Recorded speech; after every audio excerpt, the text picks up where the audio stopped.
Om Swastiastu, Assalamualaikum warahmatullahi wabarakatuh, Shalom Nama Budaya, Salam Sejahtera untuk kita semua. Perkenalkan dong, nama saya Sandra dengan 3 digit yang terakhir 158. Saya dan teman-teman saya akan mempresentasikan student project kami yang berjudul Bite Mark Analysis. Perkenalkan, saya Hans dengan 3 digit tim terakhir 026. Akan menjelaskan mengenai Introduction Bite Mark Analysis, latar belakang. Bukti bekas gigitan merupakan bagian penting dalam odontologi forensik selain elemen odontologi forensik lainnya, seperti identifikasi jenazah dan perkiraan usia. Bekas gigitan tersebut bisa menjadi bukti adanya tindakan kriminal dalam sistem peradilan. Prinsip bahwa tidak ada dua mulut yang sama adalah dasar untuk analisis bekas gigitan. Tanda gigitan yang dianalisis dengan baik dapat membuktikan keterlibatan seseorang atau sekelompok orang dalam suatu kejahatan. Next. Berikut ini adalah rumusan masalah, tujuan, dan manfaat studi proyek kami yang berjudul Bite Mark Analysis. Selanjutnya akan dilanjutkan oleh teman saya. Perkenalkan, saya Vita Ruli Bella Lengari dengan 3 digit NIM terakhir 038. Di sini saya akan menjelaskan mengenai definisi dari bite mark. Bite mark merupakan luka berpola pada kulit yang dapat disebabkan baik oleh gigitan gigi manusia atau hewan. Kemudian untuk analisis bite mark ini dilakukan sebagai bagian dari otopsi mediko-legal. Sekian mengenai definisi akan dilanjutkan oleh teman saya. Selanjutnya, perkenalkan nama saya Karissa dan dari digit terakhir 081. Jadi analisis dari bite mark ini sudah dinyatakan sejak dulu. Kasus pertamanya pada tahun 1992 yaitu di Salome Trial oleh Josh Burrow.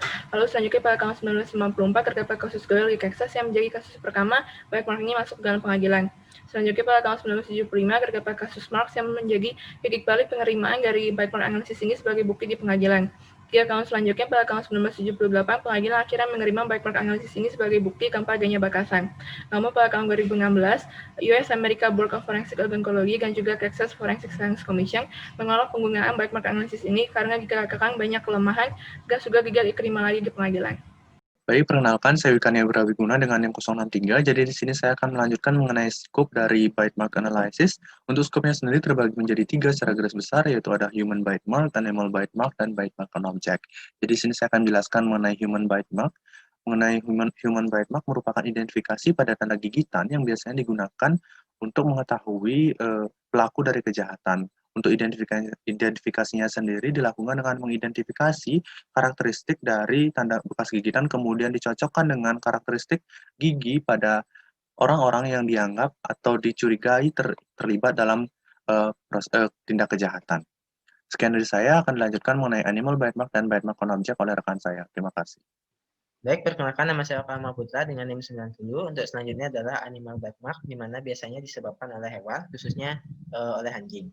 Nah, tanda yang jelas pada gigitan ini adalah bekas gigitan dari gigitannya. Nah, pada kasus penyerangan oleh beberapa ekor anjing, jumlah dari anjing yang menyerang dapat ditentukan dengan mengukur jarak antar taring. Nah, untuk selanjutnya adalah bekas gigitan pada objek, yaitu khususnya pada benda-benda di sekitar TKP, di mana bekas gigitan ini biasanya ditemukan pada makanan atau beberapa objek yang tidak sengaja ditinggalkan oleh si pelaku kejahatan. Nah, tanda ini dapat dicetak dan kemudian akan dicocokkan dengan seseorang yang dicurigai sebagai tersangka. Sekian dari saya, bisa dilanjutkan oleh teman saya.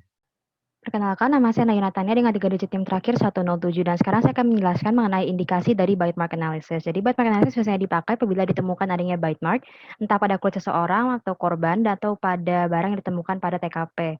Bisa jadi evidence. Di mana di sini biasanya contoh-contoh kasus di mana yang sering terjadi adalah misalnya abuse atau sexual assault, di mana kadang-kadang ada bite mark yang tertinggal pada kulit korban yang berasal dari pelakunya. Seperti yang digambar di sebelah sini. Baik, sekarang akan oleh teman saya. Perkenalkan, nama saya Penny dengan NIM digit saya 253. Jadi saya akan melanjutkan dengan identification of bite mark analysis. Jadi identifikasi bite mark analysis didasarkan pada individualitas suatu gigi yang digunakan untuk mencocokkan tanda gigitan dengan orang yang dicurigai. Langkah terpenting dalam analisis tanda gigitan adalah mengenai pola cedera sebagai tanda gigitan manusia, diikuti dengan analisis pola tanda gigitan yang memberikan informasi individu tentang tersangka ataupun pelaku dan menghubungkan orang yang terlibat dalam kejahatan tersebut. Ia juga digunakan dalam perbandingan dengan gigi yang tersangka akan menyertakan tanda dari gigi tertentu yang mencatat karakter berbeza. Kemudian, kontusi adalah jenis bekas gigitan yang paling umum dari jenis perdarahan di bawah kulit dapat diketahui apabila korban masih hidup atau sudah meninggal pada saat tanda gigitan dikeluarkan. Baik, sekian dari saya. Terima kasih. Baik, selanjutnya akan saya lanjutkan. Perkenalkan, nama saya Elizabeth Jenis dengan 3 digit tim terakhir 103. Di sini saya akan menjelaskan perbedaan dari bite mark analysis dan juga bite mark comparison, matching, dan identifikasi. Dari analisis sendiri, yaitu definisinya studi yang cermat tentang sesuatu untuk dipelajari tentang bagian-bagian, apa yang dilakukan, dan juga bagaimana mengubah satu sama lain. Dan dari bite mark analysis ini termasuk dari bagian otopsi mediko-legal, dan dalam prosesnya kita juga melakukan dokumentasi dan interpretasi objektif dari bukti yang didapatkan, yaitu pola dari gigitannya. Dan analisis ini tidak berkaitan dengan membandingkan atau mencocokkan pola yang didapatkan dengan gigi tersangka.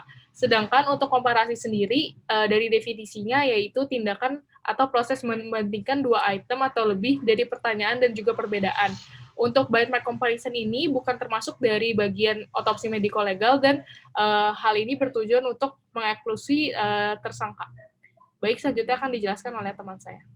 Selanjutnya, saya Maria Elizabeth Silvina dengan 3 digit NIM terakhir 173. Di sini saya akan menjelaskan tentang tools dari analisis bite mark, di mana ada impression of the bite. Untuk toolsnya dapat berupa alginate, kemudian plaster of Paris, kemudian silikon dan juga casting stone. Lalu ada bite print recording, di mana toolsnya adalah fingerprint lifting tape dan juga fingerprint lifting powder. Kemudian saliva swab, kita melakukan swab di daerah sekitar gigitan. Dan berikutnya adalah dokumentasi fotografik, di mana dapat berupa visible light photographic dan juga non-visible light photographic. Terima kasih. Selanjutnya akan dilanjutkan oleh teman. Baik, perkenalkan nama saya Kedah Herlina Fildan Mardhaningrat dengan NIM akhiran 059. Jadi untuk tools yang berikutnya adalah dokumentasi videotape yang dapat memberikan gambaran 3 dimensi dengan menggunakan peralatan yang memenuhi 4 kriteria.